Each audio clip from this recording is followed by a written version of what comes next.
Hey everybody, it's Shaman Sister Sin, and you're listening to the Meditations and More podcast brought to you by BetterHelp.com and LittleShaman.org. That's me, Little Shaman. Today I wanted to talk to you about something that's not talked about enough regarding relationships with narcissists, and that is the addiction component of these relationships.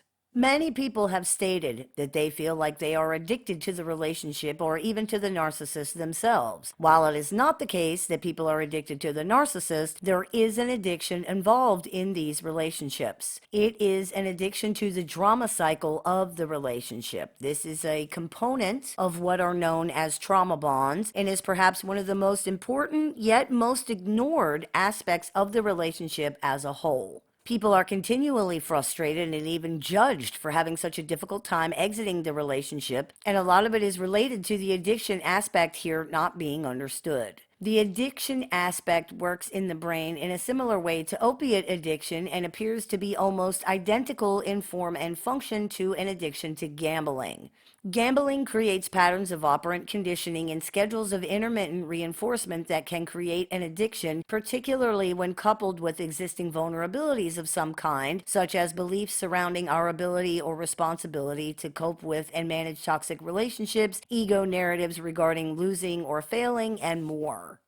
Operant conditioning is what it's called when you learn to do or not do things in order to attain something positive or to avoid something negative. It's the use of punishment or reward to reinforce behavior. For example, when you were a kid, maybe your mom always yelled at you to clean your room, so you cleaned it to avoid getting yelled at. Or if she said she would give you $10 to clean it, then you cleaned it in order to get the money. People dealing with narcissists know that this kind of conditioning is omnipresent in these relationships. They are nothing but a cycle of punishment and reward. This is by itself enough to create an addiction, but there is another element here that works to create addiction as well, and that is the partial or intermittent reinforcement, which we also see in gambling addiction.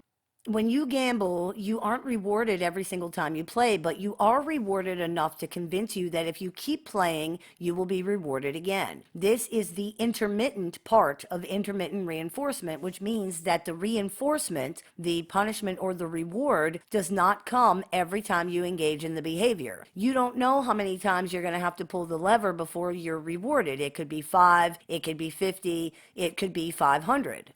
The reward also doesn't follow any type of pattern and it's not predictable. This is called a variable ratio schedule. A variable ratio schedule of intermittent reinforcement produces the highest, most steady response rates because of the uncertainty of when the reward will come. Behavioral responses and patterns created using a variable ratio schedule of intermittent reinforcement are often stronger and can be much harder to break. The uncertainty of when the reward will come not only reinforces the operant conditioning, but for some it actually causes more dopamine to be released in the brain, especially when they feel they came close to winning. A growing body of evidence regarding dopamine production in the brain suggests that losses may actually motivate gambling behavior more than wins because of this reason. This is the way a slot machine operates. People are excited by the reward of winning money, of course, and that is what induces them to begin playing and to continue playing to a certain point. But they can become addicted due to the uncertainty of the reward schedule. A predictable game is dull, even if you win. An uncertain one is much more fun and attractive. A game considered to have equal odds, meaning that you have a 50-50 chance of winning every time you play, is the most attractive game and the most dopamine inducing. With a slot machine, the occurrence of the reward is not known, but every time you pull the lever, there's an equal chance that it could happen. This keeps people engaged in the game and can result in what's called loss chasing, where instead of getting up from the machine or the table after they've lost, compulsive gamblers double down and keep playing. As an analogy, let's say you put $10,000 into the slot machine and then you quote unquote win $2,000. This feels really exciting. It feels like a big win. It's not. You didn't win anything. You lost $8,000. They just gave you a little bit of your own money back to reward you because if they don't give you something, you're not going to keep playing. This is how a slot machine operates. This is also exactly what happens in relationships with narcissists. There is an initial excitement and reward that induces people to begin engaging, love bombing during the idealization stage. There is operant conditioning that creates behavioral responses, such as splitting and extreme black and white perception, resulting in alternating between idealization and devaluation, and intermittent reinforcement of that behavior delivered on a variable ratio schedule, because the narcissist's reaction to things is unpredictable. As with gambling, there is the hope of a jackpot or another big reward, but also as with gambling, that is not what keeps people engaged after a certain point, because the promise of a reward that never comes is not enough by itself. Without any positive reinforcement, that will not keep people engaged. It's the smaller rewards and the perceived near misses that induce people to keep chasing. That's why the slot machine shows 7, 7, lemon. And that's why it reveals this very slowly. It builds anticipation, cranks up dopamine production in the brain, and gives people the feeling that they almost won. In relationships with narcissists, people experience the same thing, and it induces them to keep engaging, keep trying, keep working for that reward. This also offers a partial explanation of why people still feel so engaged and invested in the relationship after they are receiving much more punishment than reward, which eventually does happen as the idealization time between devaluations becomes shorter and less intense over time, and the narcissist begins to see the relationship and the other person as irredeemable. Not only do losses also stimulate dopamine production, which actually makes them into rewards in a manner of speaking, but punishment is still a reinforcement. Therefore, the relevant operant conditioning is still being actively reinforced. Trying to avoid negative reinforcement such as punishment and the reward-seeking addiction component of these relationships keeps people performing according to this conditioning and still, quote, in the game, even when they no longer want to play and even when their losses are too big to logically continue, just as we see in compulsive gambling. Also, as we see in compulsive gambling, people in relationships with narcissists and other unpredictable personalities attempt to reduce their losses. They try to find patterns, they come up with management strategies, they look for ways to, quote, game the system so that they can figure out a way to generate a more predictable response. This is very similar to compulsive gamblers believing there are skill sets or systems or strategies that they can use to help them to win. Because of the random schedule of reinforcement, there are times when these strategies can appear to be successful, which creates even stronger reinforcement. There are times when it does appear to work. The reality is that both with slot machines and with people, you're dealing with a mechanism that you have no control over, and there is no way to game the system. For all intents and purposes, it's random, and there's no way to predict it well enough to reduce the level of danger involved. Among the many similarities here, though, there are also some differences. One of the biggest differences is that when you're gambling, you technically do have a chance of winning a jackpot or some other really, really big reward. It's not likely, and though the odds appear to be 50-50, they're really not, but still, technically, you could win a jackpot. With narcissists, that's not the case. The odds are much, much longer than 50-50. They're not 70-30. They aren't even 90-10. They're 0. You will never hit the jackpot because there is no jackpot. You are playing in a casino that's bankrupt, a casino that cannot pay you even if it wanted to do so, which it doesn't. All of the quarters you and everybody else have been feeding into this machine are not just sitting there waiting for the right combination of numbers or the right pull on the lever. They're gone. They have been used up running the casino at a loss, and you will never get them back.